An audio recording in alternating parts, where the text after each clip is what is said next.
மிகப்பெரிய கூட்டணி குழப்பமே நடந்துகிட்டு இருக்கு. ஒவ்வொருத்தவங்க ஒவ்வொரு திசையில போயிட்டு இருக்காங்க. 4 திசையிலும் 4 முனை போட்டின்ற மாதிரி போயிட்டு இருக்கு.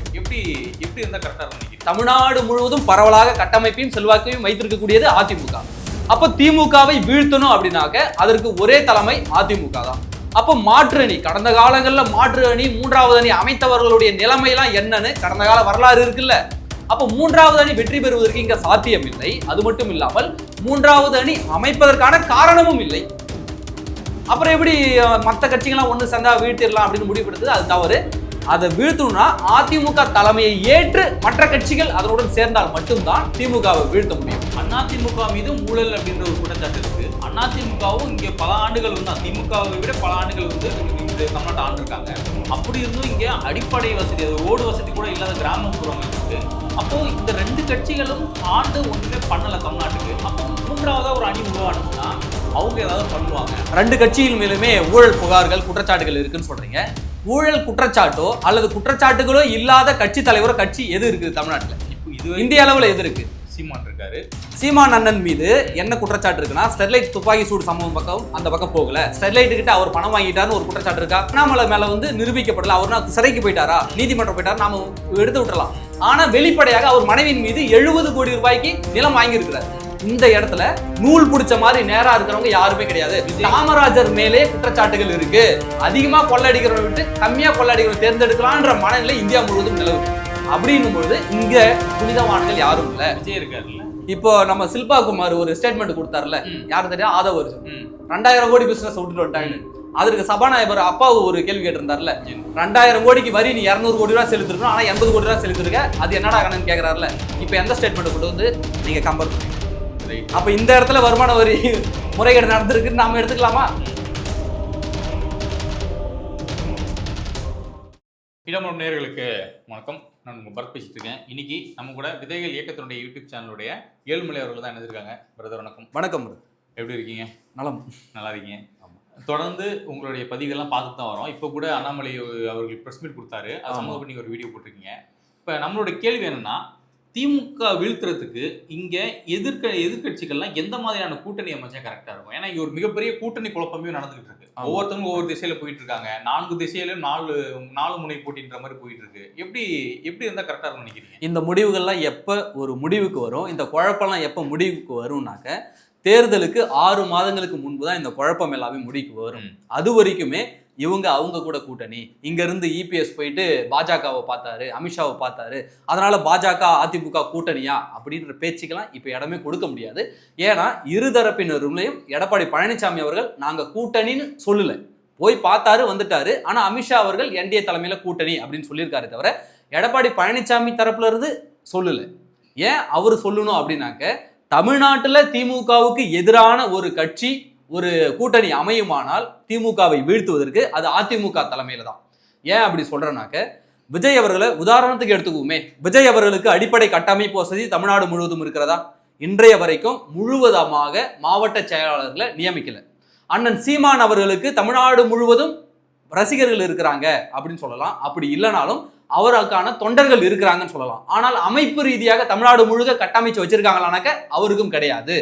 சரி, பாட்டாளி மக்கள் கட்சிக்கு முன்பொரு காலத்துல தென் தமிழகம் வரைக்கும் ஜான் பாண்டியன் அவர்கள் இருந்தாங்க, பசுபதி பாண்டியன் அவர்கள்லாம் பாமகவில் இருந்தாங்க. ஆனால் இன்றைக்கு தென் தமிழகத்துல பாமக இருக்கா? கிடையாது. பிசிகாவுக்கு திருச்சியை தாண்டி அந்த பக்கம் பெரும் வலுவையான கட்டமைப்பு, வட தமிழகத்தில் இருக்கிற மாதிரி ஒரு கட்டமைப்பு இருக்கானா? அங்கேயும் கிடையாது. வேற யாரு இருக்கிறா? பாஜகவுக்கு நீங்க சொல்லலாம், பாஜகவுக்கு தமிழ்நாடு முழுவதும் ஆட்கள் இருக்கிறாங்க அப்படின்னு சொல்லலாம். எங்க இருக்கிறாங்க? ஒரு கிராமப்புறத்துல போயிட்டு கேட்டு பாருங்க, அந்த இடத்துல பாஜக கொடி கம்பம் பறக்குதான்னு பாருங்க. ஒரு மாவட்டம் இங்க இருந்து சென்னையில இருந்து நீங்க ஒரு திருச்சி வரைக்கும் பைபாஸ்ல போங்க, எத்தனை ஊர்ல பாஜக கொடிக்கம்பம் பறக்குதுன்னு மட்டும் பாருங்க. அப்போ எந்த ஊர்ல கொடிக்கம்பம் திமுகவிற்கு ஈக்குவலாக பறக்குது? தமிழ்நாடு முழுவதும் எந்த ஒரு கட்சி அடிப்படை கட்டமைப்பு வசதிகளை வைத்திருக்கிறது அப்படின்னு பாத்தீங்கன்னா ஒரே கட்சி அதிமுக மட்டும்தான். இந்த பக்கம் வட தமிழகத்துல மட்டும் செல்வாக்காக இருக்கக்கூடிய மாதிரி பாமக விசிகா மாதிரி அதிமுக கிடையாது. தென் தமிழகத்துல செல்வாக்காக இருக்கிற மாதிரி முக்குளத்தூர் கட்சிகளை மாதிரியோ அல்லது நாடார் கட்சிகளை மாதிரியோ அல்லது ஜான் பாண்டியன் அவர்கள் கட்சி மாதிரியோ தென் தமிழகத்தில் மட்டும் செல்வாக்கு இருக்கக்கூடிய அதிமுக கிடையாது. தமிழ்நாடு முழுவதும் பரவலாக கட்டமைப்பையும் செல்வாக்கையும் வைத்திருக்கக்கூடியது அதிமுக. அப்போ திமுகவை வீழ்த்தணும் அப்படின்னாக்க அதற்கு ஒரே தலைமை அதிமுக தான். அப்போ மாற்று அணி, கடந்த காலங்களில் மாற்று அணி, மூன்றாவது அணி அமைத்தவர்களுடைய நிலைமையெல்லாம் என்னன்னு கடந்த கால வரலாறு இருக்குல்ல. அப்போ மூன்றாவது அணி வெற்றி பெறுவதற்கு இங்க சாத்தியம் இல்லை. அது மட்டும் இல்லாமல் மூன்றாவது அணி அமைப்பதற்கான காரணமும் இல்லை. அப்புறம் எப்படி மற்ற கட்சிகள்லாம் ஒன்று சேர்ந்தா வீழ்த்திடலாம் அப்படின்னு முடிவெடுத்தது, அது தவறு. அதை வீழ்த்தணும்னா அதிமுக தலைமையை ஏற்று மற்ற கட்சிகள் அதனுடன் சேர்ந்தால் மட்டும்தான் திமுகவை வீழ்த்த முடியும். இல்ல, மூன்றாவது ஒரு அணி உருவாகிறதுக்கு இங்க ஒரு மிக முக்கியமான காரணம் இருக்கதா நான் பார்க்கிறேன். என்னன்னா, திமுகவும் ஊழல் செய்த கட்சி தான். அவங்களும் இங்க இப்ப கிட்டத்தட்ட பல வருஷம் ஆண்டிருக்காங்க. பட் மக்கள் நலன் சார்ந்து எதுவும் பண்ணலன்ற குற்றச்சாட்டு இருக்கு. அதிமுக மீதும் ஊழல் அப்படின்ற ஒரு குற்றச்சாட்டு இருக்கு. அதிமுகவும் இங்க பல ஆண்டுகள் வந்து திமுகவை விட பல ஆண்டுகள் வந்து இந்த தமிழ்நாட்டை ஆண்டிருக்காங்க. அப்படி இருந்தும் இங்க அடிப்படை வசதி, அது ரோடு வசதி கூட இல்லாத கிராமப்புறங்கள் இருக்கு. அப்போ இந்த ரெண்டு கட்சிகளும் ஆண்டு ஒண்ணுமே பண்ணல தமிழ்நாட்டுக்கு. அப்போ மூன்றாவதா ஒரு அணி உருவானுச்சுன்னா அவங்க ஏதாவது பண்ணுவாங்க. அது நாங்க வந்து விஜயை நம்புறோம்னு சொல்லி இங்க சில தரப்பு மக்களுக்கு வந்து விஜயை நம்புறாங்க. விஜயனுடைய தலைமையில ஒரு கூட்டணி அமைஞ்சா நல்லா இருக்கும். விஜய் அவர்கள் வந்து ஒரு கட்சி ஆட்சியில வந்து சிஎம் உட்கார்ந்தாரு நல்லா இருக்குன்னு சில நபர்கள் நினைக்கிறாங்கல்ல. சரி, ரொம்ப எளிமையா கேட்கிறேன். ரெண்டு கட்சியின் மேலுமே ஊழல் புகார்கள், குற்றச்சாட்டுகள் இருக்குன்னு சொல்றீங்க. ஊழல் குற்றச்சாட்டோ அல்லது குற்றச்சாட்டுகளோ இல்லாத கட்சி தலைவரோ கட்சி எது இருக்குது தமிழ்நாட்டுல? இப்போ இது இந்திய அளவுல எது இருக்கு? சீமான் இருக்காரு. சீமான் அண்ணன் மீது என்ன குற்றச்சாட்டு இருக்குன்னா, ஸ்டெர்லைட் துப்பாக்கி சூடு சம்பவம் பக்கம் அந்த பக்கம் போகல, ஸ்டெர்லைட் கிட்ட அவர் பணம் வாங்கிட்டாருன்னு ஒரு குற்றச்சாட்டு இருக்கா? வைகுண்டராஜன் யாருமே நிரூபிக்கப்படலன்னு நாம சொல்லிட்டு போயிடலாம். ஆனால் இப்ப கூட அண்ணாமலை மேல வந்து நிரூபிக்கப்படல, அவர் சிறைக்கு போயிட்டாரா, நீதிமன்றம் போயிட்டாரா, நாம எடுத்து விட்டுறலாம். ஆனா வெளிப்படையாக அவர் மனைவியின் மீது 70 கோடி ரூபாய்க்கு நிலம் வாங்கி இருக்கிறாரு. அவங்கள்ட்ட போய் நீங்க கேட்டீங்கன்னா அவங்க என்ன தெரியுமா சொல்லுவாங்க? ஏங்க நீதிமன்றத்துல தண்டிக்கப்பட்டாரா, அண்ணாமலை சிறைக்கு போனாரா, அப்புறம் எப்படி குற்றவாளி சொல்லி மொட்டையா முடிச்சிருவாங்க. கரெக்ட் தானே? ஆமா, அதே மாதிரி அது மட்டும் இல்ல, அதே மாதிரி வைகுண்டராஜன் மணல், கடற்கரை மணல்ல அங்க வந்து தாது மணல்கள் கொள்ளையடிச்ச வைகுண்டராஜனை பத்தி அண்ணன் சீமான் அவர்கள் எப்பொழுதும் பேச மாட்டார். ஏன் அதை பற்றி அவர் பேச மறுக்கிறார்? அவர் சார்ந்த சமூகம் அங்கிருந்து கட்டிங் வாழ்ந்ததாகவும் புகார்கள் அவர் மீதும் இருக்குது. பாருங்க, இது நிரூபிக்கப்பட்டாதான் குற்றச்சாட்டு. அதே மாதிரிதான் அண்ணாமலை மேல அப்ப குற்றச்சாட்டு சுமத்த முடியாது. நடிகர் விஜய் மீதும் குற்றச்சாட்டுகள் இருக்குதா? பாஜக மேல ஊழல் குற்றச்சாட்டு இருக்குல்ல, பாஜக மேல இருக்கு. தமிழ்நாட்டு அளவுல, இந்த தமிழ்நாட்டு பிராந்திய அளவுல தான் அவங்க பாப்பாங்க. தமிழ்நாட்டு எலெக்ஷனா இருந்தாலும் பாஜகன்றது ஒரு தேசிய கட்சி. பாஜக மேலும் எலக்ட்ரோ பாண்டல் ஊழல் சொல்லி இப்ப சமீபத்தில் ஒரு இல்ல, நான் பாஜக வந்து புனிதவான்னு சொல்லியே, பாஜக புனிதவான்னு சொல்ல, சீமான் மீதும் குற்றச்சாட்டுகள் இருக்கு. அது மட்டும் இல்லாமல் டம்மி வேட்பாளரை போடுவதற்கு மதுரையில மூர்த்தி கிட்ட பணம் வாங்கினாரு நாங்க சொல்ல, அவங்க கட்சிக்காரங்க சொன்னாங்க. நாங்க இருக்க கட்சியில இருந்து வெளியேறின அத்தனை பேருமே எதற்காக வெளியேறினாங்க? அத்தனை பேருமே இரண்டாம் கட்ட தலைவர்களா இல்லையா? கல்யாண சுந்தரம் எதற்காக வெளியேறினாரு? ராஜீவ்காந்தி எதற்காக வெளியேறினாரு? வெற்றி குமரன் எதற்காக வெளியேறினாரு? அவர்கள் கூறிய குற்றச்சாட்டுகளா நாங்க சொல்றோம். நான் சொல்லலையே, நான் ஒண்ணு சீமான் கட்சியில சேர்ந்துக்கிட்டு இவர் இப்படி திருட்டா நான் சொல்ல, அவங்க கட்சிக்காரங்க கூடவே இருந்து பழகியவர்கள் சொல்றாங்க. இந்த மோசடிகள் டம்மி வேட்பாளர் போடுறாங்க, அங்க பணம் வாங்கிட்டு இங்க பணம் வாங்கிட்டு அப்படின்னு அவங்க சார்ந்த குற்றச்சாட்டுகள் வைக்கிறாங்க. அப்ப இந்த இடத்துல நூல் பிடிச்ச மாதிரி நேரா இருக்கிறவங்க யாருமே கிடையாது. காமராஜர் மேலே குற்றச்சாட்டுகள் இருக்கு. ஏன்னா இங்க நிலம் வந்து மொழி அடிப்படையில பிரிக்கப்படும் பொழுது அங்க வந்து மாநிலத்தோட நில உரிமை அவர் விட்டு கொடுத்தாரு குற்றச்சாட்டு காமராஜர் மேலே இருக்கு. அப்ப புனிதவான்கள் அரசியல்ல கிடையாது. கண்ணி கழியாம புள்ள பேக்கிறவங்க எப்படி இருக்க முடியாது, அதே மாதிரி கட்சியில அரசியல புனித தன்மையோட அரசியல யாரும் கிடையாது. எல்லாருமே குற்றச்சாட்டுகள் இருக்கு. ஒரு சில இடங்கள்ல சமரசம் செய்து கொண்டுதான் ஆக வேண்டும். சமரசம் செய்யாத தலைவர்கள் யாருமே கிடையாது. அப்படின்னும் பொழுது நம்ம மாநில உரிமைகளை யாரு பாதுகாப்பாங்க, நம்ம மாநில உரிமைகள் பறிபோகும் போது யாரு குரல் கொடுப்பாங்கன்றதான் பார்க்கணுமே தவிர, அதாவது அதிகமா கொள்ளடிக்கிறவனை விட்டு கம்மியா கொள்ளடிக்கிறவனை தேர்ந்தெடுக்கலான்ற மனநிலை இந்தியா முழுவதும் நிலவுது. அப்படின்னும் பொழுது இங்க புனிதவான்கள் யாரும் இல்ல. விஜய் இருக்காருல்ல, விஜய் மேலதான் அவரு டிக்கெட், சினிமா டிக்கெட் அவரு சொல்றாருல, அவரு சினிமா டிக்கெட் அரசு நிர்ணயித்ததை விட கம்மியா கொடுக்குறாங்களா என்ன, அல்லது அரசு நிர்ணயித்த தொகையில கொடுக்குறாங்களா என்ன? ஃபர்ஸ்ட் ஷோ ஃபர்ஸ்ட் டிக்கெட் எவ்வளவு ஆகுது? 2500 ரூபாய்க்கு மேல போகுது. அது மட்டும் இல்லாமல் அவர் மீது வருமான வரி சோதனை நடத்திய ஒரு குற்றச்சாட்டும் இருக்குல்ல. இப்ப கூட வரி சோதனை தான் நடத்துறாங்க. கொள்ளை அடிச்சிருக்காருன்னு இங்க நிரூபிக்கல. முகாந்திரம் இல்லாம எங்கேயும் உள்ள போக மாட்டாங்களே. சரி, அப்படியே இருக்கட்டும். போறதுக்கும் ஆமா, ஒரு நீ குற்றவாளி சொல்லி பதிவு பண்றதுக்கு இங்க வித்தியாசம் இருக்குங்க. ஓகே, வித்தியாசம் இருக்கு. இப்போ நம்ம சில்பா குமார் ஒரு ஸ்டேட்மெண்ட் கொடுத்தாருல, யாரு தெரியும்? ஆதவ் அர்ஜுன் 2000 கோடி பிசினஸ் விட்டுட்டு வந்துட்டாங்க. அதற்கு சபாநாயகர் அப்பாவு ஒரு கேள்வி கேட்டிருந்தாருல, 2000 கோடிக்கு வரி நீ 200 கோடி ரூபாய் செலுத்திருக்கணும், ஆனா 80 கோடி ரூபாய் செலுத்திருக்க, அது என்னடா கணக்கு கேட்கறாருல. இப்ப எந்த ஸ்டேட்மெண்ட் கொண்டு வந்து நீங்க கம்பேர் பண்ணுவீங்க? அப்ப இந்த இடத்துல வருமான வரி முறைகேடு நடந்திருக்குன்னு நாம எடுத்துக்கலாமா? அப்போ விஜயின் மீதும் நமக்கு வந்து அவர் வந்து இன்னும் கட்சி வரல, கட்சியிலிருந்து பதவியிலிருந்து பணத்தை அடிக்கல, ஆனால் அவர் துறை சார்ந்த இடங்கள்ல ஊழல் பண்ணிக்கிட்டு இருக்காருன்னு நாம சொல்ல வரல. பண்றதுக்கு வாய்ப்பு இருக்கு. இவ்வளவு தூரம் அதே மாதிரி இல்ல அதே மாதிரி கூட இருக்கிறவங்களா யாரு? ஆதவ அர்ஜுனா யாரு? ஆதவ அர்ஜுனாவுக்கு என்ன அடையாளம் இருக்கு? அவங்க மாமனார் மார்ட்டினை தவிர்த்து என்ன அடையாளம் இருக்கு? லாட்டரியை எதற்காக அதிமுக இங்க தடை பண்ணது? ஜெயலலிதா அவர்கள் எதற்காக தடை பண்ணாங்க? அதே எலக்ட்ரல் பாண்ட்ல அதிமுக கிட்டத்தட்ட 100 கோடி ரூபாய்க்கு வரைக்கும் பணம் வாங்கியிருக்கீங்க. அதே லாட்டரி மார்ட்டின் தான் வாங்கியிருக்கீங்க. அதுதான் சொல்றோம், தேர்தல் நிதியை கொடுத்ததே பாஜகவோட தலைமை தான். ஆமா, தேர்தல் நிதி யாருனாலும் கொடுக்கலாம், நீங்க கொடுக்கலாம். ஒரு ஊழல் அதுதான் சொல்றாங்க, அதுக்குதான் சொல்றோம். அதுதான் நான் சொன்னேன், இங்க யாரும் யோக்கியவான்கள் எல்லாம் கிடையாதுன்னு. இப்போ விஜய் கூட இருக்கிற ஆதவ் அர்ஜுனுக்கு, விஜய்க்கு வந்து இப்ப வந்து பேக்கப் பணம் வருது எப்படி வரும்? ஒரு எலெக்ஷனுக்கு ஒரு தொகுதிக்கு அரசு நிர்ணயித்த தொகை ஒரு 20-30 லட்சம் வச்சுங்களேன். ஆனா உண்மையாக செலவாகக்கூடியது ஒரு சாதாரண எம்எல்ஏ தொகுதிக்கு கிட்டத்தட்ட 30 கோடிக்கு மேல செலவாகும். அப்படியா? உண்மை கள நிலவரம். ஏன்னா ஒவ்வொரு ஓட்டுக்கும் 500 ரூபாய் கிராமப்புறங்கள் இருந்து, நகர்ப்புறங்கள்லாம் 1000 ரூபாய் 1500 ரூபாய். இதை தவிர்த்து மூக்குத்தி, டிபன் பாக்ஸ், கொலுசு இதெல்லாம் கணக்குல வச்சுங்க. எவ்வளவு மக்கள் தொகைக்கு அவ்வளவு பணம் போக. இந்த பணம் எப்படி போகும்னாக்க, கட்சிக்காரன் இருந்து கொஞ்சம் கொஞ்சமா மாவட்ட செயலாளர் போனா அவன் கொஞ்சம் எடுத்து வச்சுக்கிட்டு அடுத்து ஒன்றிய செயலாளருக்கு அனுப்புவான். ஒன்றிய செயலாளர் கொஞ்சம் எடுத்து வச்சுக்கிட்டு கிளைக்கழக செயலாளர் இருப்பான். கிளைக்கழக செயலாளர் அவன் கொஞ்சம் எடுத்து வச்சுக்கிட்டா மக்களுக்கு டிஸ்ட்ரிபியூட் பண்ணுவான். இப்படிதான் பணம் டிஸ்ட்ரிபியூட் பண்ணுவோம். அப்போ இன்னைக்கு நடிகர் விஜய் அவர்கள் ஒரு 50 படம் நடிச்சிருக்காருன்னு வச்சுங்களேன். 50 படத்துக்குமே 100 கோடியே வசூல்னு வச்சுங்களேன். ஸ்டார்டிங் படத்துல இருந்து இன்ன வரைக்கும் 100 கோடியே வச்சுங்களேன். எத்தனாயிரம் கோடி? ஒரு 50,000 கோடின்னு வச்சுங்களேன். ஒரு எலெக்ஷனுக்கே அவ்வளவு பணத்தையும் அவர் செலவு பண்ண முடியும்னாக்க தான் இந்த தேர்தல் காலத்தில் அவர் நிற்க முடியும்.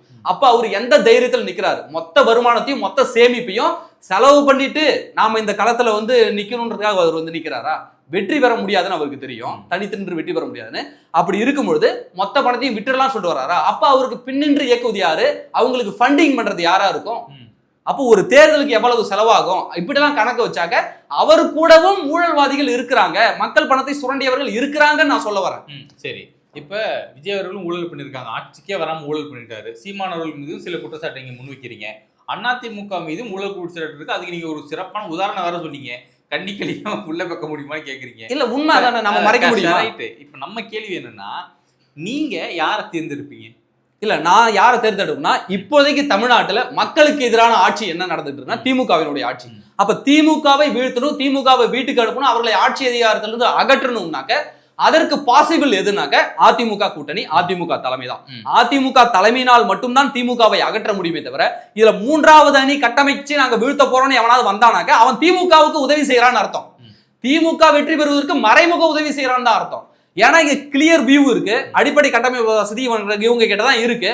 அப்படின்னும் பொழுது நீங்க திமுகவை வீழ்த்தணும்னு சீமான் அண்ணன் அவர்கள் நினைத்தாலும், நடிகர் விஜய் அவர்கள் நினைத்தாலும், அவங்க அதிமுக பக்கம் நின்று இவர்களை வீழ்த்த வேண்டுமே தவிர நாங்கள் தனிச்சு நின்று வீழ்த்துக்கிறோம்னாக்க அது திமுகவுக்கு உதவி செய்யக்கூடியதாக நிரூபிச்சு காமிச்சிருக்காங்க. நாம் தமிழர் 8.1% வாக்குகள் வாங்கியிருக்காங்க, 8 தனித்து நின்று இருக்காங்க.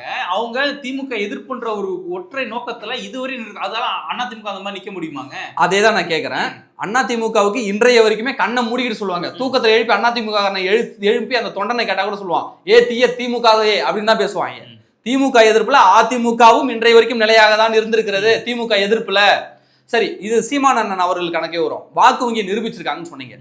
இந்த வாக்கு வங்கி இந்த தேர்தல் அங்கீகாரம் பெற்றதற்கு நடிகர் விஜய் அவர்களும் ஒரு காரணம் நான் சொல்லுவேன். மைக்க கொஞ்சம் எடுக்கட்டுமா, ஞாபகம் இருக்கா? மறந்துட்டீங்களா? அந்த கேம்பெயின் எப்ப கரெக்டா வருதுன்னு பாருங்க. சாட்டை தோற முறை இன்னைக்கு விஜய் போட்டு கொதறன்னு கொதறாருல்ல, அந்த மைக்க கொஞ்சம் எடுக்கட்டுமான்னு பாட்டு வந்த உடனே முதல் வீடியோ போட்டு சாட்டை தோற முறை தான். பாத்தீங்களா, நடிகர் விஜய் அவர்கள் எங்களுக்கு ஆதரவு தெரிவிச்சிட்டாரு. அது மட்டும் இல்லாமல் அன்றைக்கு நடிகர் விஜய்க்கும் அண்ணன் சீமான் அவர்களுக்கும் இருந்த உறவு என்பது எல்லாருக்குமே தெரியும். ஏன் தம்பின்னு சொல்லிட்டு இருந்தவர் தானே சீமான் அவர்கள். அப்போ நடிகர் விஜய் அவர்களுடைய ரசிகர்கள் என்ன நினைச்சாங்கன்னா, கண்டிப்பா சீமான் அண்ணன் கூட தான் போறாரு, ஏன்னா மாற்று அரசியல் பேசுவதற்கு நடிகர் விஜய் அவர்கள் வராரு அப்படின்னு சொல்லிட்டு பாதி பேர் விஜய் ஆளுங்க தூக்கி போட்டு குத்தின ஓட்டும் அதுல அடக்கம். முழுமையா போய் குத்திட்டாங்கன்னு சொல்ல. என்ன 8.1% வாக்கு வாங்கினதுங்கிறது விஜய் சொன்னதுனால வந்து வாக்குன்றீங்களா? அவர் சொன்னதால் ஒரு பலன் வந்திருக்கும் அப்படின்னு சொல்றோம். முழுமையா 8% சொல்ல, அவர் சொன்னதும் ஒரு காரணமாக இருக்கலாம். என்ன தெரியுமா சொல்றீங்க? சீமான் அவர்கள் 15 வருடமா அந்த அரசியல் களத்துல தனித்து நின்று அவருடைய வெற்றி வாகை சூழ்நிலை இந்த சூழல்ல இது எல்லாமே வந்து விஜய் சொன்னதுனால வந்தது, விஜய் இல்லைன்னா உங்களுக்கு வந்து கிடைக்காது அப்படின்னு நீங்க வந்து அவரோட போராட்டத்தை வந்து நீங்க மட்டுப்படுத்தல. விஜய் அவர்களுக்கும் பங்கு இருக்கிறது இந்த வாக்கு வங்கியில. இப்போ அடுத்த தடவை அவர் என்ன வாக்கு வங்கி வாங்குறாருன்றதை பார்க்கணும். அது மட்டும் இல்லாமல் அண்ணன் சீமான் அவர்கள் இருக்கார்ல, நீங்க சொன்னீங்க 15 வருடம் போராட்ட காலத்துல இருந்துட்டாரு. ஒரே ஒரு எம்எல்ஏ, ஒரே ஒரு மாவட்ட கவுன்சிலர் ரெக்கார்டு ஏதாவது இருக்கா? 15 வருஷமா ஒரு மனுஷனை மக்கள் நம்பல அப்படின்னாக்க அது என்ன மாதிரியான நிலைப்பாடு? நம்பல. உங்களுக்கே தெரியும் தேர்தல் அரசியல்ல வெற்றி தான் பேசணும். முத திமுக இங்க ஆட்சி அதிகாரத்துக்கு வரதுக்கு 18 வருஷம் ஆயிடுச்சு, உண்மைதானே? 18 வருஷம் ஆனாலும் ஆட்சி அதிகாரத்துக்கு வரது அதுக்கு முன்னாடி எம்எல்ஏ ஆயிட்டாங்க. அதுதாங்க எம்எல்ஏ ஆயிட்டாங்க. எம்எல்ஏ ஆகிறதுக்கு 18 வருஷம் ஆகல, எம்எல்ஏ ஆக 15 வருஷம் ஆகல. முதல் தேர்தலிலே அடுத்தடுத்த தேர்தலிலே அவங்க கிட்டத்தட்ட 5 வருடத்துக்குள்ளே ஒரு 10 எம்எல்ஏக்குள்ள பெற்றுட்டாங்க. ஏன்னா அந்த நேரம் தமிழ்நாட்டுல இங்க வலுவான ஒரு கட்சியே கிடையாது. இந்த நோட்டீஸாக சொல்லக்கூடாது. அன்னைக்கு காங்கிரஸ் மிகப்பெரிய வலுவான கட்சி தமிழ்நாட்டுல. ஆனா தமிழ்நாடு கட்சி கிடையாது காங்கிரஸ். கம்யூனிஸ்டுகளும் இந்திய அளவுல பாத்தீங்கன்னா கம்யூனிஸ்டுகளும் அப்ப இருந்தாங்க. அப்ப பெரியார் போட்ட விதையால தான் இவங்க திமுக வந்து வெற்றி பெற்றாங்க. அதையும் மறந்து விட முடியாது. பெரியார் 100 ஆண்டு காலம் உழைத்த உழைப்புக்கு அவங்க கூட இவங்க போய் நின்னதால தான் திமுகவும் இந்த வெற்றி பெற்றது. ஆனா பெரியார் எதிர்த்து தாங்க திமுக உருவானது. ஆனா திரும்ப அவர்களே தான் ஏற்றுக்கொண்டார்கள். அவங்க இன்னைக்கு சண்டை போட்டுக்குவாங்க. பெரியாரோடைய நிலைப்பாடு வந்து இன்னைக்கு நம்ம எல்லாரும் மாத்தி மாத்தி பேசிட்டு இருக்கோம். அன்றைக்கு பெரியார் அவர்கள் காங்கிரஸையும் ஆதரிச்சிருக்காரு, காங்கிரஸுக்கு எதிராகவும் ஒரு கடத்துல பேசிருக்காரு, திமுகவும் கடைசி காலத்துல ஆதரிச்சாரு, திமுகவையும் எதிர்த்து பேசினார். அவரோட சுயநலத்துக்காக வச்சுக்கலாமா? அப்படியும் வச்சுக்கலாம், அல்லது அவர் சார்ந்த அரசியல் கொள்கை நிலைப்பாடுக்குன்னு வச்சுக்கலாம். அதனால ஒவ்வொரு சமயங்களும் இந்த வந்து நிலைப்பாடு வந்து அவர் வந்து மாறி இருக்கு. திமுக நான் கேட்கறது 15 ஆண்டு காலமானதுல திமுக ஆரம்பிச்சு ஒரு 5 வருடத்துல ஒரு 2 தேர்தலுக்குள்ளே ஒரு 10-15 எம்எல்ஏ வந்துட்டாங்க. ஒரே ஒரு எம்எல்ஏ ஏன் ஆக முடியல? ஏன் மக்கள் உங்களை ஆதரிக்கல? தமிழ் தேசியம் பேசுறீங்க, நாமளும் தமிழ் தேசியத்தை ஆதரிக்கிறோம். சீமான் அவர்களுடைய கட்சி இருக்க வேண்டும். ஏன்னா தமிழ் தேசியம் பேசக்கூடிய ஒரு கட்சியாக அண்ணன் சீமான் தான் இருக்குது. ஏன் அவர்கள் மக்களை ஆதரிக்கவில்லை? ஏன்னா தமிழ் தேசியத்தை ஆதரிக்கிறீங்களே தவிர தமிழ் தேசியத்தை ஏத்துக்கல. தமிழ் தேசியத்தை ஏத்துக்கிட்ட நபர்களுடைய வாக்கு சதவீதம் தான் 8.1%. நீங்க தமிழ் தேசியத்தை ஆதரிக்கிறீங்கள, சீமானுக்கு ஓட்டு போட்டீங்களா? இப்போ நான் என்ன கேக்குறேன்னா, இப்போ நான் சீமானுக்கு ஓட்டு போட்டா திமுக வீழ்த்திட முடியுமா? ஏன் முடியாதா? முடியாது. எப்படி சொல்றீங்க முடியாது? அது முடியாது. ஏங்க திராவிடத்துக்கு நேர எதிர் சித்தாந்தத்தை வச்சிருக்கிறது தமிழ் தேசியம் மட்டும் தாங்க. இங்க திராவிடத்தை அடி அடிக்கிறது சீமான் மட்டும்தான். இங்க எடப்பாடி பழனிசாமி திராவிடத்தை எதிர்க்கல. அதே மாதிரி அடின்னு அடிச்சுட்டு அந்த பக்கம் மதுரை அமைச்சர் மூர்த்தி கிட்ட போயிட்டு பணத்தை வாங்கிட்டு டம்மி வேட்பாளரையும் போடுவாரு. இதுதான் அடிக்கிற ஆதாரம். இது கூட இருந்தவர்கள் குற்றச்சாட்டு. நாங்க சொல்ல நிரூபிக்க முடியாத குற்றச்சாட்டு. கூடவே இருந்து குடிச்சு ஒரே படுக்கையில படுத்து பிறந்தவங்களோட குற்றச்சாட்டு இல்லைங்க. நாங்க சொல்லல குற்றச்சாட்டுங்க. இது ஆதாரமற்ற குற்றச்சாட்டு இல்ல, கூட இருந்தவர்களுடைய குற்றச்சாட்டு. கூட இருந்து பழகியவர்கள் சொல்லிய குற்றச்சாட்டு தானே தவிர அண்ணன் சீமான் அவர்கள் மீது விமர்சனங்கள் இருக்குது. அண்ணன் சீமான் அவர்கள் வந்து இந்த காலத்துல தமிழ் தேசியம் வேணும் தாங்க, தமிழர் அரசியல் வேணும் தான். தமிழர் அரசியல் தான் நாமும் பேசுறோம். எடப்பாடி பழனிசாமி ஒன்றும் வேற்றுமொழிக்காரர் இல்லையே. இல்ல, ஆனா திராவிட அவர் தமிழர் தானே, பெயர்ல தானே திராவிடம் இருக்குது. அதே மாதிரி திராவிடம் என்பது தமிழ் தேசியத்துக்கு நேர் எதிரும் கிடையாது. சட்டையில ஒரு இடத்துல கரை இருக்கு, ஓரமா தானே கரை இருக்குன்னு சொல்லுவோமா? அந்த சட்டையை தூக்கி போட்டு புது சட்டையை எடுத்து போட்டு போவோமா? சட்டை கழுவுமா? அதே மாதிரி தான் சொல்றேன். புது சட்டை நாம ஒண்ணு வாங்குறோம்னா லைட்டா கரை பட்டுருச்சேன்னு மொத்தமா தூக்கி போட்டு கொளுத்திடுவோமா, அல்லது தொடச்சிட்டு நாம போயிடுவோம்ல? இப்படி நாம பேசுவோம், மாத்துவோம்ல, கழுவிட்டு திரும்ப போடுவோம்ல. அதே மாதிரி இருங்க. இப்போதைக்கு ஒரு தமிழ்நாட்டை ஆளக்கூடிய இடத்துல இருக்கக்கூடிய ஒரு தமிழர், பச்சை தமிழர் எடப்பாடி பழனிசாமி. அந்த தமிழரை நீங்கள் அகற்றுவது என்பது அவர் என்னைக்காவது தமிழ் தேசியத்துக்கு எதிராக பேசுறீங்க? நீங்க சொல்றதுக்கே வரேன். சி ஓட்டன் சொல்லி ஒருத்தவங்க வந்து கருத்து கணிப்பு வெளியிட்டு இருக்காங்க. அந்த கருத்து கணிப்புல திமுகவுக்கு 27%, அடுத்த ரெண்டாவதா விஜய் அவர்கள் 18% கொடுத்திருக்காங்க. மூன்றாவது இடத்துல எடப்பாடி பழனிசாமி 10% கொடுத்திருக்காங்க. அண்ணாமலைக்கு 9% கொடுத்திருக்காங்க. இது எல்லாமே அவங்க தற்போதைய நிலைமையை வச்சுதான் அவங்க வெளியிட்டு இருக்காங்க. இப்போ இதை எல்லாத்தையும் கணக்கு பண்ணுங்களேன். ஒரு 62 வருமா, 62 64 வரும். இதை தாண்டி இருக்கக்கூடிய பேலன்ஸ் 36% ஓட்டு சீமானோடதா? கிடையாது. அதுதான் சொல்றல இந்த சி ஓட்டர் கருத்து கணிப்பு. இந்த கருத்து கணிப்பு மோசடி என்பது பல ஆண்டு காலமா தமிழ்நாட்டில் நடந்து, இதை பத்தி அவனும் பேச மாட்டான். இன்னைக்கு நான் ஒரு நிறுவனத்தை பதிவு செஞ்சுட்டு நான் ஒரு 10 பேர்கிட்ட போகாமலே கூட வெறும் பேப்பரை வச்சுக்கிட்டு நான் சொல்லலாம், இங்க பாருங்க இது இத்தனை சதவீதம் வாங்கியிருக்கு, இது இத்தனை சதவீதம் வாங்கியிருக்குன்னு சொல்லிட்டு அந்த கருத்து கணிப்புல இன்னும் கொஞ்ச நாள் கழிச்சு பாருங்க. நேஷனல் மீடியா எடுத்து அப்படியே இருங்க. அதே நேஷனல் மீடியாக்கள் பணம் வாங்கி கொண்டு பேசிய கதைகளும் இருக்கிறது. இன்றைக்கு நேஷனல் மீடியாக்கள் மோடியை எதிர்த்து எப்படி பேசாம மோடி காலடியில் விழுந்து கிடக்கிறது நமக்கு தெரியும். இதே மாநில அளவிலான மீடியாக்கள் ஸ்டாலின் கிட்ட பணம் வாங்கிட்டு ஸ்டாலின் அரசை எதிர்த்து பேசாம எப்படி முடங்கி கிடக்குது உங்களுக்கு தெரியும், எனக்கு தெரியும். எடப்பாடி பழனிசாமி இல்லாத காசா இல்ல அதிமுகவோட கஜானா இல்லாத காசா? அதிகாரம் இருக்கு, காசு இருக்கா இல்லையா? பணத்தை விட அதிகாரம் முக்கியம். அதிகாரம் எவனிடம் இருக்கிறதோ அவங்கிட்ட மீடியாக்களும் சரி, நீதித்துறையும் சரி, காவல்துறையும் சரி அடங்கிதான். 10 வருஷம் பணத்தை விட 10 வருஷம் ஆட்சியில இருந்தீங்க, உங்ககிட்ட அதிகாரம் இல்ல, நீங்க எப்படி சொல்லுவீங்க? அதிகாரத்துக்கு வராதவங்க ரெண்டே பேர் தான், ஒன்னு விஜயும் ஒன்னு சீமான் மட்டும். 10 வருஷம் ஆட்சியில இருக்கும்போது எடப்பாடி பழனிசாமியை வரம் விமர்சிச்சானா இல்லையா? அது கருத்துரிமை கொடுத்தாரு. அந்த இடத்துல மாற்றம் இன்னைக்கு அது கருத்துரிமை இல்லையே. ஆமா, கருத்துரிமை. அப்ப அந்த கருத்து கணிப்பை ஆளும் அதிகாரத்தை சமாதானப்படுத்துவதற்கு, சந்தோஷப்படுத்துவதற்கு, குஷிப்படுத்துவதற்கு தான் உருவாக்கப்பட்டது. நான் சொல்றேன் குஷிப்படுத்துறது இன்னும் கொஞ்சம் 30% மேல கொடுத்திருக்கணும். அவனே என்ன சொல்றான், 27% தான் இருக்கு. அந்த கருத்து கணிப்பே போலின்னு சொல்றேன் நானு. இன்னும் கொஞ்ச நாள் பாருங்கள, லோயாலா கல்லூரி முன்னாள் மாணவர்கள், லோயாலா கல்லூரி இன்னாள் மாணவர்கள் ஒரு குரூப் வரும். இல்ல அவன் வந்து அவர் யாருன்னு அதான் அந்த குரூப் வந்து சொல்லும். அந்த கல்லூரி பேரை நாசப்படுறதுக்கு இப்படி ஒரு குரூப் வரும். லோயாலா கல்லூரி முன்னாள் மாணவர்கள் கருத்து கணிப்பு, லோயாலா கல்லூரி இன்னாள் மாணவர்கள் கருத்துப்படி 2 குரூப் வரும் பாருங்க. கரெக்டா எலெக்ஷனுக்கு 6 மாசத்துக்கு முன்னாடி வரும். அந்த குரூப் தான் அண்ணாமலைக்கு நாடாளுமன்ற தேர்தல் 1 லட்சம் வாக்குகள் இருக்கு, சட்டை கழட்டிட்டு போறேன் அப்படின்லாம் பேசினாங்க. இன்னைக்கு அவர் சட்டை இல்லாம வந்துட்டு இருக்கு. அதுதான் அந்த குரூப் இருக்குல்ல, அந்த கருத்து கணிப்பு என்பதே போலியானது. ஏன்னாக்க நடிகர் விஜய் அவர்கள் இன்னும் நிரூபிக்கப்படல. கருத்து கணிப்பு இன்னும் அவர் நிரூபிக்கல. பெண்கள் வாக்குகள் கணிசமாக நடிகர் விஜய்க்கு போற வாய்ப்புண்டு. அதிகபட்சம் அவர் வாங்கக்கூடிய வாக்குகள் 12% உள்ளதா இருக்குமே தவிர 12% தாண்டி இருக்குன்னு சொன்னாக்க அதை நம்புவவன் முட்டாள்களாக தான் சரிங்க. நீங்க சொல்ற மாதிரி 12% ஃபிக்ஸ் பண்ணுவோமே. ஒருத்தர் புதுசா கட்சி ஆரம்பிச்சு உள்ள வந்து 12% வாங்குறாருனாலே அது ஒரு மாற்றத்துக்கான ஒரு வழிமுறை தானே. அதே தானே நடிகர் விஜயகாந்த் அவர்களும் பெற்றார். யார்? நடிகர் விஜயகாந்த் அவர்களும் உச்சகட்சமாக பெற்ற வாக்கு சதவீதமே 12% தானே. இன்றைக்கு தேமுதிக எங்க இருக்கு? கணக்குப்படி வரும். எதிர்கட்சியா உட்கார்ந்தாரு. இப்ப எங்க? அவருடைய கால சூழல், அவருக்கு இருந்த கெட்ட நேரம், அவருக்கு வந்து ஒரு உடல்நிலை சரியில்லாத சூழல் இருந்தனா அவர் விழுந்துட்டாரு. ஒருவேளை இப்ப நல்லபடியா இருந்திருந்தாருன்னா இன்னத்துக்கு அவர் சிஎம் இருந்திருந்தாருனாதான் அரசியல் எந்த விதத்திலையும் மாற்றம். இன்றைக்கு அதுதான் அரசியல் எப்படி வேணாலும் மாறும். அப்போ இங்க அதிமுக வீழ்த்தக்கூடிய சக்தியில இப்ப 3வது பெரிய கட்சியா நாம் தமிழர் இருக்காங்கன்னா அடுத்து அவங்க எதிர்கட்சியா வரதுக்கு வாய்ப்பு இருக்குல்ல. அரசியல் கட்சி எப்படி வேணாலும் மாறும்ல, சூழல் வாய்ப்பு இருக்கு. ஆனால் இப்ப அதற்கான களம் தயாராக இல்ல அப்படின்னு தான் சொல்லிட்டு. ஏன்னா இல்ல இவங்களோட ட்ராக் அப்படின்னாக்க இப்போ அடுத்த எதிர்கட்சியா அமையணும்னாக்க இப்போ ஒரு 5 எம்எல்ஏவாவது இருந்திருக்கணும். இன்றைக்கு பிசிகா வந்து தனித்து நின்று அவருடைய பலத்தை அவங்க நிரூபிக்கலைங்க. ஆனா அவங்க கட்சியில 2 எம்பி இருக்காங்க, 4 எம்எல்ஏ இருக்காங்க. பாமகவுல 4 எம்எல்ஏ 4 பேர் இருக்கிறாங்க. எம்பி அன்புமணி ராமதாஸ் இப்ப கூட மாநில பதவி முடிஞ்சிருச்சுன்னு நினைக்கிறேன். எம்பி அவர்கள் இதுல இருக்கிறாங்க. இப்போ நாங்க போராட்டம்னு சொல்லிட்டு தெருமுனையில கத்திட்டு இருக்கிறதுக்கும் சட்டசபையில போயிட்டு பேசுறதுக்கும் வித்தியாசம் இருக்கு. சட்டசபையில பேசினாதான் அதுதான் சட்டசபையில பேசினாதான் அவை குறிப்புல ஏறும். சட்டசபையில பேசுறதுதான் ரெக்கார்ட் ஆகும். எங்க எதிர்கட்சியா இருக்கீங்க, எடப்பாடி பழனிசாமி எம்எல்ஏ இருக்காரு, அவர் பேசுறதையே இங்க போடல, கேட்டா தொழில்நுட்ப கோளாறு ஏமாத்துறாங்க. அதனாலதான் திமுகவை நாங்க அகற்றணும்னு சொல்றோம். இப்ப புரியுதுங்களா? அதுதான் சொல்றோம். அதுக்குதான் திமுக அகற்றணும். ஒரு எதிர்கட்சியா இருந்துகிட்டு உங்களால இந்த விஷயத்தை எதிர்க்க முடியல, அது எதிர்கட்சியா இருந்து இந்த ஒரு விஷயத்தை உங்களால வாங்கி கொடுக்க முடியும். இது உங்களோட உரிமை, தார்மீக உரிமை. அதே உங்களால செய்ய முடியலன்னா நீங்க எதிர்கட்சியாவே நீங்க செயல்திறன் அற்றுதான் இருக்கீங்க. அப்போ இங்க களத்துக்கு வேற ஒரு ஆள் வரணும்னு மக்கள் எதிர்பார்க்கறது என்ன தவறு இல்ல. அத இந்த மாதிரி வீடியோ கட் பண்றாங்கன்னு அதிமுகவினர் யாராவது எதிர்ப்பு தெரிவிக்காமல் இருந்தாங்களா? எடப்பாடி பழனிசாமி அவர்கள் அப்பவே வெளியில வந்து சட்டமன்ற கூட்டத்தொடர் வெளியில வந்து பத்திரிகையாளர் சந்திப்பு நடத்தினார்களா இல்லையா? நான் பேசின வீடியோவே வெளியிட மாட்டாங்க, நான் பேசின வீடியோவை மட்டும் வெளியிட சொல்லுங்க, அடுத்த கொஞ்ச நாள்ல இந்த ஆட்சி டப்பா டான்ஸ் ஆடுதா பாருங்கன்னு எடப்பாடி பழனிசாமி பேசினாரா இல்லையா? அதாவது அவை குறிப்பிலிருந்து நீக்கிட்டாங்க அப்படின்னா, நேரலை துண்டிப்பாளரை வைத்து துண்டிப்பை வந்து கட் பண்ணிட்டாங்க அப்படின்னா, அதை பேசாம வாயை மூடிக்கொண்டு போனால் மட்டும்தான் நீங்க சொல்லணும் நீங்க எதிர்கட்சியா இருந்து கேள்வி கேட்கல அப்படின்னு சொல்லணும். ஆனால் எடப்பாடி பழனிசாமி அவர்கள் கேள்வி கேட்கிறாரு. அதிமுகவின் அதிகாரப்பூர்வ செய்தியை தொடர்பாளர்கள் அத்தனை பேருமே கண்டிச்சிருக்காங்க.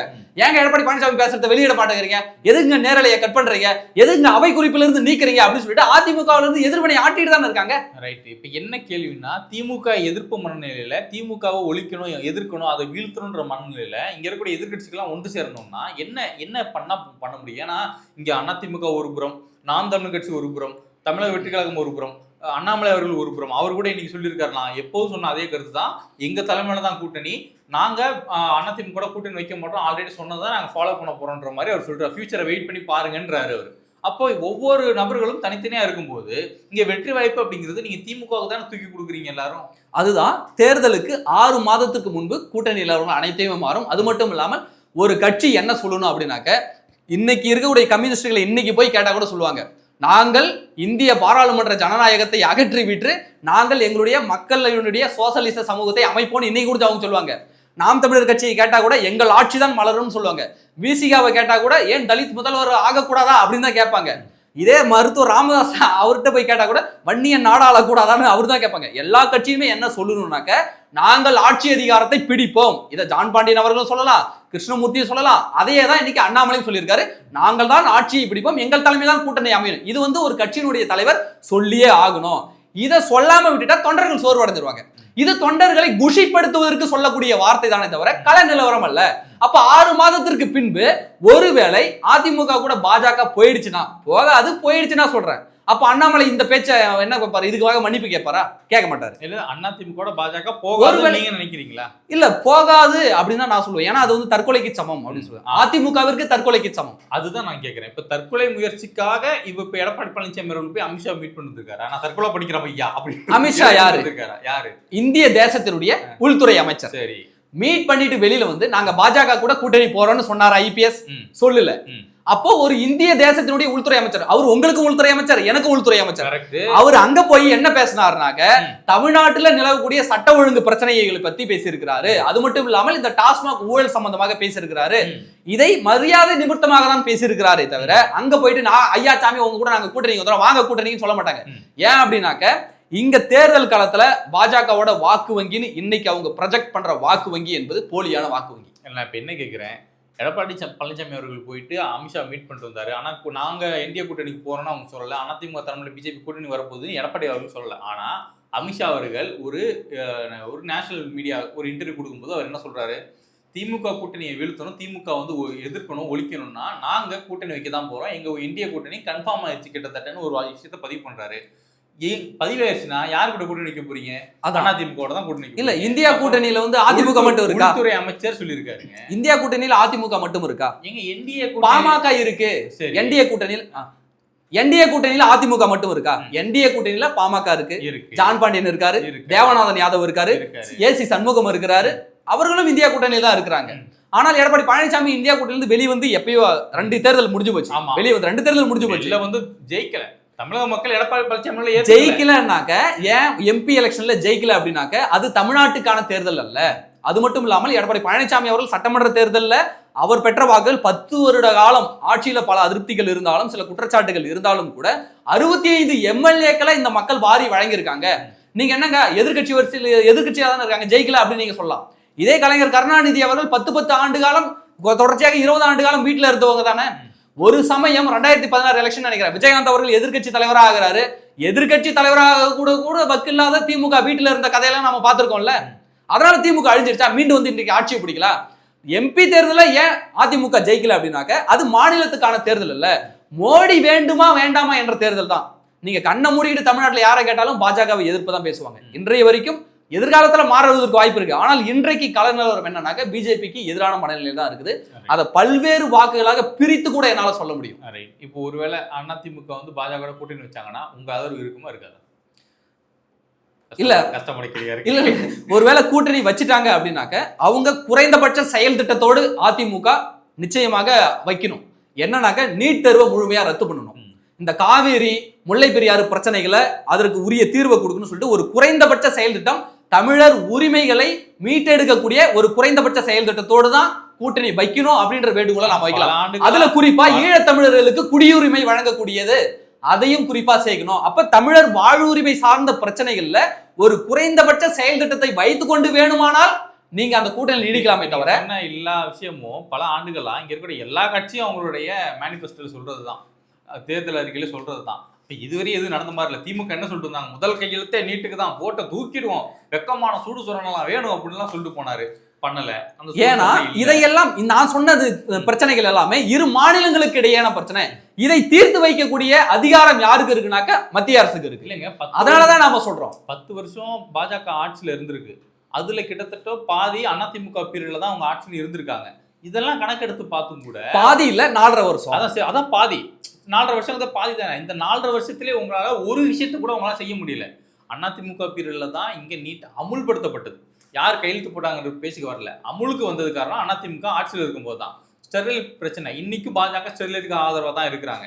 அப்புறம் நீங்க சொன்ன காவேரி விஷயம், முல்லை பெரியாறு அணை, இது எல்லாத்துக்குமே பாஜக என்ன சொல்றாங்கன்னா அது 2 மாநிலத்துக்கான பிரச்சனை, அது நீதிமன்றத்தில் வழக்கு போயிட்டு இருக்கு, நீதிமன்றம் சொல்றதை செய்வோன்றாங்க. ஆனா இன்னைக்கு அந்த கர்நாடகா, கேரளா போன்ற மாநிலங்கள் இருக்கக்கூடிய மக்கள் தமிழக முதலமைச்சரை எதிர்த்து பேசக்கூடிய நிலைமையில அவங்க இருக்கிறாங்க. அதை கண்டிச்சு இங்க கூடிய பாஜக தலைமையோ இல்ல எடப்பாடி பழனிசாமி எதுவுமே பேசல. அப்போ அப்பட்டமா தெரியுது எல்லாருமே சும்மா வாய்ஸ் அவடால தான் விட்டுட்டு இருக்காங்க. இங்க மக்கள் நலன் சார்ந்து யாரும் அரசியல் பண்ணல. முல்லை பெரியாரை இடிக்கணும்னு அதிமுக சொல்லலையே, கேரளா அங்க சொல்றாங்க அல்லது கம்யூனிஸ்டுகள் சொல்றாங்க அப்படின்னு வச்சுக்கிட்டா கூட அந்த கம்யூனிஸ்ட் யார் கூட கூட்டணி இருக்காங்க? திமுக போய் கேளுங்க. ஆனால் முல்லை பெரியாறுல 132 அடியாக நீர்மட்டத்தை உயர்த்தியது அதிமுக ஆட்சியில. காவிரி நடுவர் நீதிமன்ற தீர்ப்பை கலைஞர் கருணாநிதி ஆட்சியில அவர்கள் மத்திய அரசு இதழில வெளியிட்டால்தான் அது நடைமுறைப்படுத்தப்படும். அவர்கள் 10 ஆண்டு கால ஆட்சியில் இருந்த வரைக்கும் கூட அவர்கள் 10 ஆண்டு காலம் மாறி மாறி வந்து கூட கலைஞர் ஆட்சியில நடைமுறைப்படுத்தவில்லை. அதை மத்திய அரசு இதழில் வெளியிட செய்தவர் செல்வி ஜெயலலிதா அவர்கள். அப்ப எங்க மாநில உரிமை பறி கொடுத்துறாங்க? அதே ஸ்டெர்லைட்டுக்கு வரேன். ஸ்டெர்லைட் பிரச்சனை இந்த அதிமுக அரசின் மீது களங்கம் விளைவிக்க வேண்டும் என்று திட்டமிட்டு திமுகவும் பாஜக அரசும் கைகோர்த்து கார்ப்பரேட் முதலாளிகளுக்காக செய்த ஒரு செயல் அப்படின்னு நான் சொல்லுவேனே தவிர இது அதிமுகவுக்கு நேரடி தொடர்பு இருக்கிறதுன்னு ஒருபோதும் சொல்ல முடியாது. ஏன்னா கார்ப்பரேட்டுகளின் உற்ற நண்பன் உற்ற தோழன் யாருனாக்கா அது நரேந்திர மோடினா யாரும் மறுக்க முடியாது. அதே மாதிரி இந்த ஸ்டெர்லைட் என்ற பிரச்சனை ஒன்றை ஒதுக்கி வைத்து விட்டு அதிமுகவினுடைய ஆட்சியை பார்த்தீங்கன்னா அது தமிழ்நாட்டினுடைய பொற்கால ஆட்சி தான் சொல்லணும். தமிழ்நாட்டினுடைய உச்சபட்ச வளர்ச்சி விகிதம் அந்த ஆட்சியில அதிமுக ஆட்சியில தான் அதிக அளவு தொற்றிருக்கிறது. அதிமுகவினுடைய அந்த 10 ஆண்டு ஆட்சி காலத்தினுடைய அந்த செயல்பாடு உட்கட்டமைப்பு வசதிகளை வலுப்படுத்துறதன் காரணமாக தான் இன்றைக்கு இந்த திமுக அரசு நாங்க ஆட்சியை சிறப்பாக நடத்த சொல்வதற்கு காரணம் அதிமுகவினுடைய 10 ஆண்டு காலத்தில் செயல்படுத்திய மக்கள் நல திட்டங்களால். இன்றைக்கு திராவிட முன்னேற்ற கழகம் எத்தனை தொழில்துறை நிறுவனங்களை இங்க தமிழ்நாட்டில் கொண்டு வந்திருக்கு, எத்தனை புதிய மருத்துவக் கல்லூரிகள் தமிழ்நாட்டில் கொண்டு வந்திருக்கு. ஆனா எடப்பாடி பழனிசாமி அவர்கள் அவருடைய ஒரே ஆட்சி காலத்துல 11 மருத்துவக் கல்லூரிகளை தமிழ்நாட்டில் கொண்டு வந்தாரா இல்லையா? இந்தியா முழுக்க இந்திய வரலாற்றிலேயே எந்த ஒரு மாநில முதல்வரும் செய்யாத சாதனை செய்தவர் எடப்பாடி பழனிசாமி. அப்படியே நீட் தேர்வு பக்கம் வருவோம். நீட் தேர்வு எப்ப கொண்டு வந்தது? காங்கிரஸ் திமுக ஆட்சியில.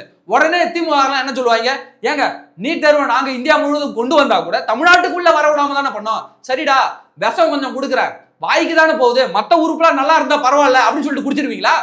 அப்போ தமிழ்நாடு மட்டும் பாதுகாப்பா இருந்தா போது இந்தியா நாசமா போனா பரவாயில்லையா? அப்ப அந்த நாசகார தேர்வு திட்டத்தை இந்தியா முழுக்க கொண்டு வந்துட்டு நான் தமிழ்நாட்டுக்கு மட்டும் கொண்டு வரலன்னா அது என்ன மாதிரியான பதில்? அது மத்திய அரசினுடைய ஒரு செயல் திட்டமாக இருக்கும்போது மாநில அரசு ஒரு குறிப்பிட்ட கால அளவிற்கு மேல அதை எதிர்த்து நிற்க முடியாது. ஏனால் ஒரு அடிமை இன்னொரு அடிமையிடம் உதவியை எதிர்பார்க்க முடியாது. கலைஞர் கருணாநிதி சொன்ன வார்த்தை தான். இந்தியாவில் இருக்கக்கூடிய அனைத்து மாநிலங்களும் மத்திய அரசுக்கு ஒன்றிய அரசுக்கு கட்டுப்பட்ட ஒரு நிறுவனங்கள் அப்படிதான் நாம அரசியலமைப்பு சாசனத்தின்படி கருதப்படும். அப்படியே அந்த நாசகார நீட் திட்டம் வந்தால் கூட இன்றைக்கு அரசு பள்ளி மாணவர்களுக்கு 7.5% இடஒதுக்கீடு அந்த நீட் தேர்வுல கொடுத்து இன்றைக்கு ஏழை எளிய மாணவர்கள் அரசு பள்ளி மாணவர்கள் நீட் தேர்வின் மூலமாக இன்றைக்கு மருத்துவராக மாறுறாங்கன்னா அந்த சாதனையும் செய்தது எடப்பாடி பழனிசாமி அவர்கள். பல்வேறு விஷயங்கள் உங்களுக்கு கேட்டு தெரிஞ்சுக்கிட்டோம். நடக்கக்கூடிய 2026 சட்டமன்ற தேர்தலில் கூட்டணி கட்சிகள் எந்த மாதிரியான கூட்டணியை அமைத்து இங்கே திமுக வீழ்த்த போறாங்க, மக்கள் யாருக்கு அவங்களுடைய ஆதரவு தெரிவிக்க போறாங்கலாம் பொறுத்துன்னு பார்ப்போம். எங்களோட இணைந்து பல்வேறு கேள்விகளுக்கு மிக சிறப்பாக பதில் கொடுத்ததுக்கு நன்றி. நன்றி பிரதர்.